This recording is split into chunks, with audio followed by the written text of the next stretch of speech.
All right. I hope your break was good and refreshing and that you took some time to do something else outside of thinking of percentage of need met and EFCs and numbers and subtracting and multiplication and all that good stuff. And we're back, right? So once you realize how much money a school might be able to give you. So, right, you can always look up the percentage of need met early on for every single school. That will really give you a gauge of how much money you're going to get. And so, with that said, the money can be met to you in their kind of financial aid package in a couple of different ways. And then there's a way that you'll have to meet them, possibly, right? So, the first way is through scholarship. So, scholarships are all because of who you are as a person. So, merit based scholarship is going to be based off of your academic excellence. What was your test scores? What is your GPA? Sometimes they're related to service, right? Did you serve the community? Were you really involved in like civic organizations? Are you involved in clubs and organizations? A lot of times schools will have leadership or the involvement award. And it might range from $1,000 to $10,000. You never know with any of these scholarships. Most times I like to call scholarships a coupon, right? So it's a coupon that takes a little bit off of the price of the cost of attendance.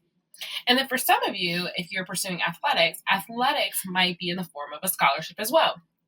Now, just so you know, only certain divisions will give athletic scholarships. It doesn't mean you can't play sports in other particular divisions, maybe like Division Three. It just means that the way that they showcase the money that they're giving you is not going to say athletics. But if you're at a D1 school, they'll definitely have athletic scholarships. If you're competitive, it might be a full scholarship or a partial. But listen, any amount works, right? So if you get a partial scholarship to play on the rugby team or track and field or basketball or football, go ahead and talk to the coach and figure out if this is something that you want to do. Now, those are the scholarships that will come from the school. It'll be on your financial aid package. Again, merit based, which is based off of like your academic achievement, service, what are you doing in the community, involvement, who are you outside the classroom in terms of like clubs and organizations, athletics, what do you do in terms of competing. Sometimes they have band scholarships, they might have a scholarship for you to be on the cheer squad or the dance team. All of these are scholarships that are there for you. Now, the last category are outside scholarships. So, what are outside scholarships? These are scholarships that you might find from your church or religious communities and organizations. It might be from your local Boys and Girls Club. It can be from if you're a Girl Scout or if your parents' job have a scholarship. Always ask your parents, hey, could you check with your employer to see if there's any scholarships available for me? If they just ask, you never know. Then there are larger scholarships like the Gates Scholarship, Walmart, Target, Best Buy. All of these big companies have scholarships. If you know that your family's EFC is zero, which means you have a high need, or if your family's EFC is, $100,000, but you still want to be the best kind of steward of money and you want to help them out, start looking for scholarships now. A key is most of the most competitive scholarships are going to be due around January 1st and February 1st of the year that you're like planning on going to college. So they'll be due January or February 1st, and you'll start college that August or September. Some of the more competitive ones are even due earlier than that, like December 1st. So make sure if you know that you want to start looking for scholarships, start opening up scholarships.com, fastweb.com, Google scholarships for students who want to study engineering, scholarships for students studying in Connecticut or Michigan or California. Look up scholarships and make sure you start tracking them down. Have a worksheet and put down the scholarships, the due date. What do you need? Do you need letters of recommendation? Do you need to write an essay? Remember, all of this stuff is all going to be due at the same time as your application. So you want to be able to balance this stuff out. Now, one thing I do want to mention about outside scholarships, outside scholarships will pay in a couple of ways. Sometimes they'll mail you a check and you have to show them that you're a full-time student somewhere. Other times they might mail the school a check. In those situations, you just want to make sure that the school will not take away some of their money.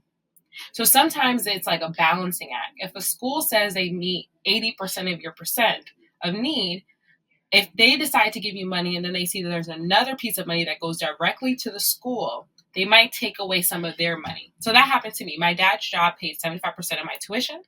And at the time, the school that I went to for undergrad, they had given me a certain amount of money. Let's just say they gave me $10,000. When they found out that my dad's job gave me $7,500, they took away $7,500. Right? So it still was the same amount of money at the end of the day. This doesn't always happen, but I do want to let you know that it could happen. And if it does, you just want to be aware of that.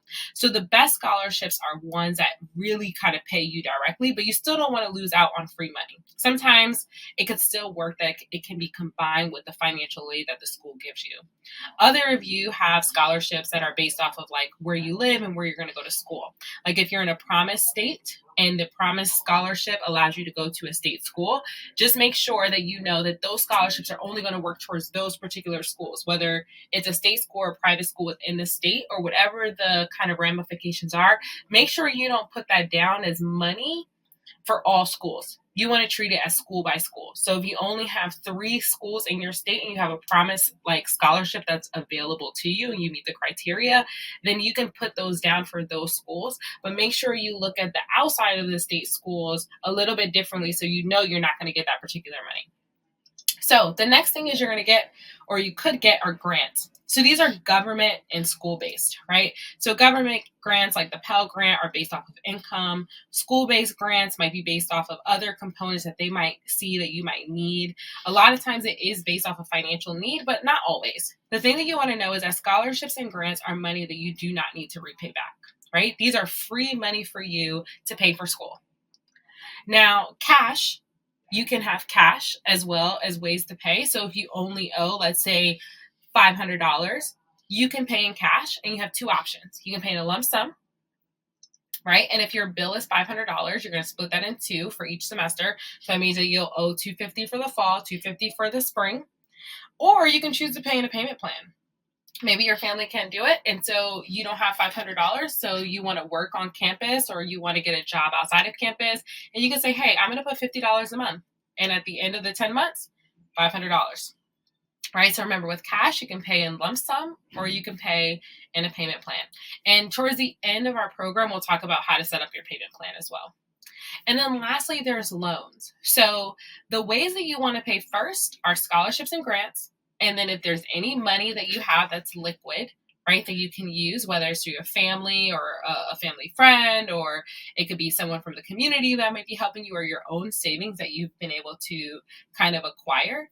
And then lastly, you want to look at loans. So let's kind of look at the options for our loans.